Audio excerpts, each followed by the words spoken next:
with the Harmony Institute in Nairobi, they have very many models, and they're very inter-religious. They cut across different religious communities. We just had a conference 2 weeks ago together with Global Ministries University. Professor Goodson is there, with the America, Indonesia, Middle East, and Africa to reflect on this. So different models are emerging. But it sounds like a conversation would be good. De-radicalization by default. One more question, please. Sorry. Assalamu alaikum. I am the Salam. chairman of Muhammadiyah, the oldest and largest Islamic organization in Indonesia. I'm trying to intermingle, not reconcile the four presentations in seeking the availability of the Hizmet movement in responding to the contemporary challenges.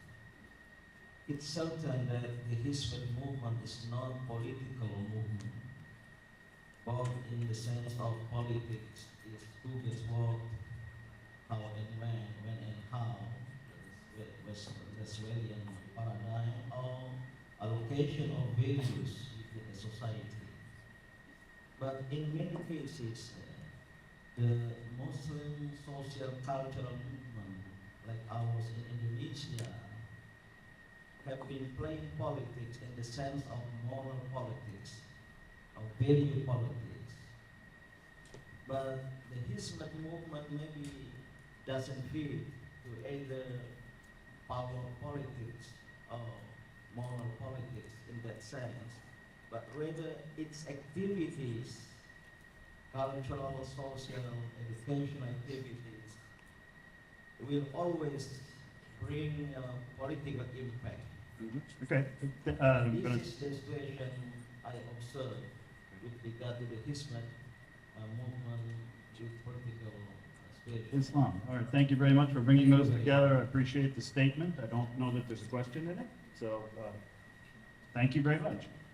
Aslan Rahmetli Salam Social Values. Can you hear me? Use your theater voice, Al. Yeah, I was going to ask John if your team accounted for the other factors such as the prevalence of soccer culture in Argentina that could have an effect on the results. I don't think we specifically tested on like within the country how that might have happened or so. That would be interesting. I may talk with you later about how to operationalize that or so. Take a look at that. Good answer. Thank you for keeping the question concise and the answer as well. Yes, sir. Go ahead. Dr. Fevzi, I appreciated your distinction about bridging and bonding. Very, very helpful. You mentioned that in emerging democracies there tends to be more conflict. What about declining democracy? Thank you for your kind words and your questions. Absolutely, declining democracies are more and more conflict-prone. They are becoming autocracies. But that transition eras are conflict-prone in many reasons, and there is a whole literature about that. I can talk a lot, but I think the good answer for that. That transition eras are not easy to manage for many reasons, and many countries cannot do that and fail because they cannot manage. Just because of that, their democratization processes have to go back. Of course, the other way is to travel, as we see. Thank you very much. Yes, sir. Identify. Okay, my name is Hassan. I'm from Germany, Stuttgart Alliance Foundation. First of all, I would like to thank you to all speakers for your very interesting contributions. I have a question for Dr. Sarac. In your presentation on the issue of neighborly relations, I think you formulated the thesis that the acceptance rate of homosexuals as neighbors is higher within the Hizmet community in comparison to followers of political Islam. And I think that's very interesting because both movements are rooted in Sunni Islam, and how do you explain this high acceptance rate? And also a more theological question, do you know, has the Hizmet movement official point of view or perspective regarding the acceptance of the rights of members of the LGBTQ community? Thanks a lot for the question. As I mentioned before at the beginning of my presentation, it was part of a bigger project, and one of the questions at the end I wanted to deal with was that issue. For your second question, I cannot answer because I'm not the representative of anybody, I'm an institution representing the Hizmet movement. But for the first question, I can say that it was also surprising to me. First of all, it seems that because of that conservative tendencies, Hizmet-affiliated people, Hizmet followers, are creating more reactions to habitual deficiencies. And even though it is a kind of a lifestyle in many perspectives in Western world, in the movement there are people who see homosexuality is not just a lifestyle, but a habitual deficiency. And it might be the reason why they do also create a reaction. In other 4 or 5 fields, speaking different languages, the people from different nations, different races, they are basically significantly open, highly significantly open. But in the homosexuality part, their attitudes are closer to, there's not any significant result in that, but their attitudes are not, are close to the other conservative segments of this society, of their society. If I can just interject, I asked Fethullah Gulen a question about this very topic in an interview, the second interview I did with him, and you were the translator, so you can correct me if I remember it incorrectly. His basic point was there should be no abrogation of human rights for people from the LGBTQ community. Please. My name is Albert Prof. I'm sorry, can I add something? This second part of my presentation was about Hizmet followers, and the idea of Fethullah Gulen may differ from them also. Of course, it is the main effect on them, but it should be said that these ideas are, I try to feel the followers, not the actual ideas or theory or concept. Thank you. Go ahead, sir. My name is Albert Prof. I'm a lecturer at the State Graduate School and a student at Toronto University. So my question is for Dr. Professor Zeki Saritoprak. So you mentioned at the end of your presentation that for Fethullah Gulen, democracy needs to cater not only for transient values, but also for the needs that are have to do with eternity, in the sense of eternity, of desire for eternity in human beings. Can you please give your elucidation of this concept? Because it's very provocative, but it remains undeveloped, I guess. Thank you. Thank you for the question. It is basically related to human needs.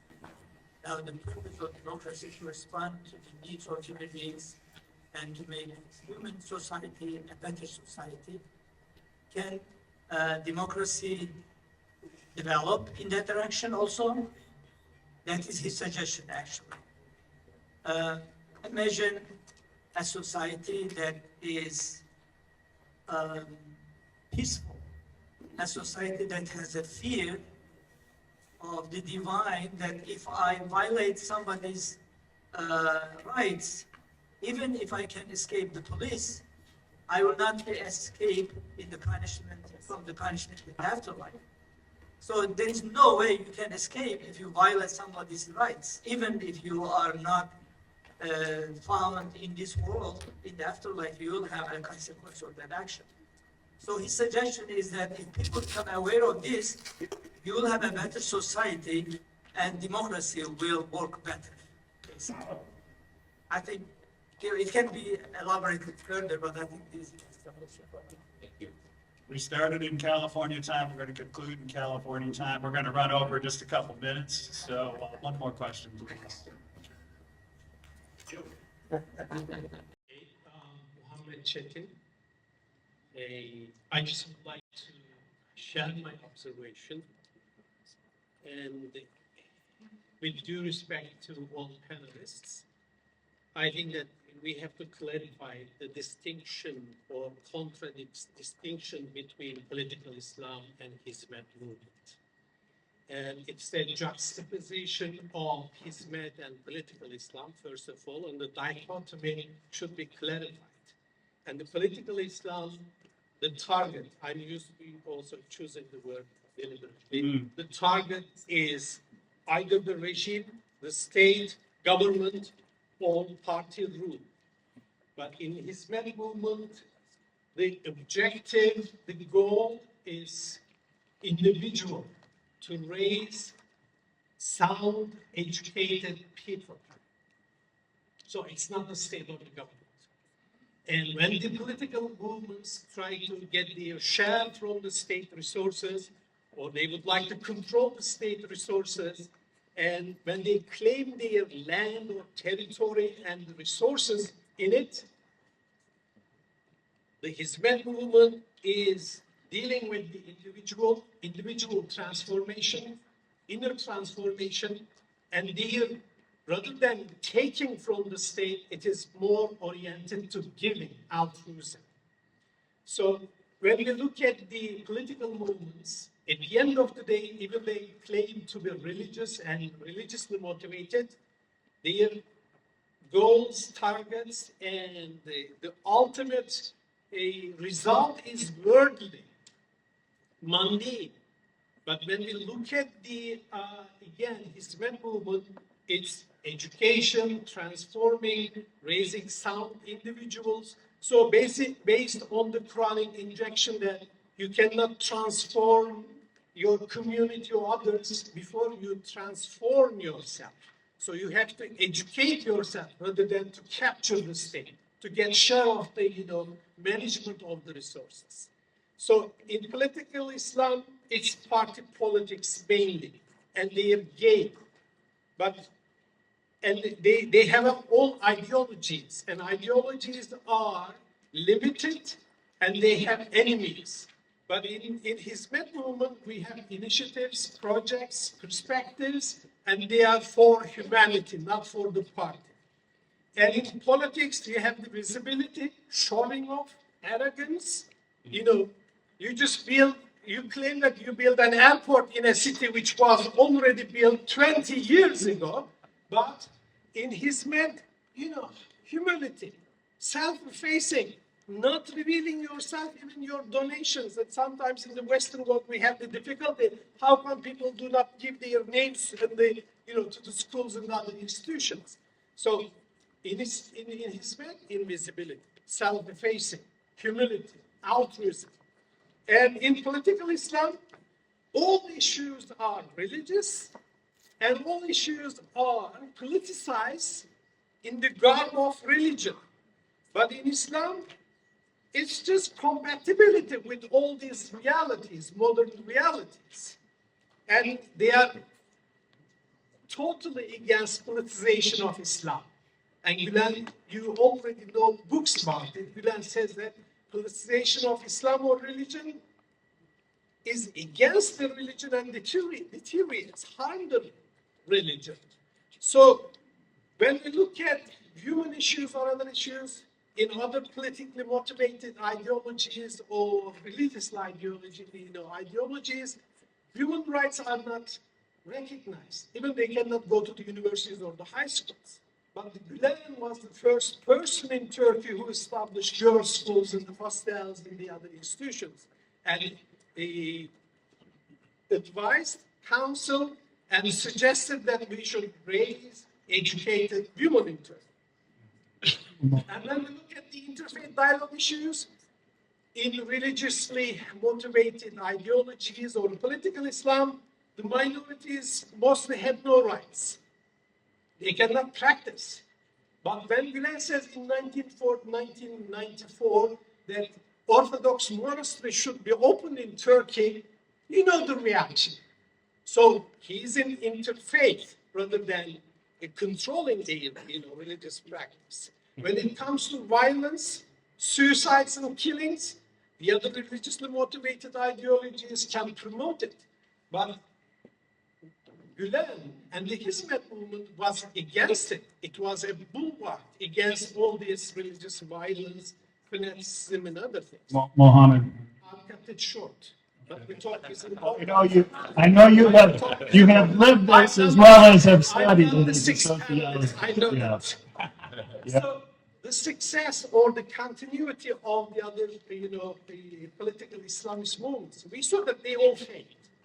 In Algiers, in the Sahara continent, in Egypt, in other places. But the Hizmet will prevail over and succeed and survive because it's not just the gain or the income or the benefits of its leaders. There are so many things to say, but I just thank you. That is a good place for us to wrap up. Thank you, Mohammed. Thank you, and join me collectively in thanking our four speakers.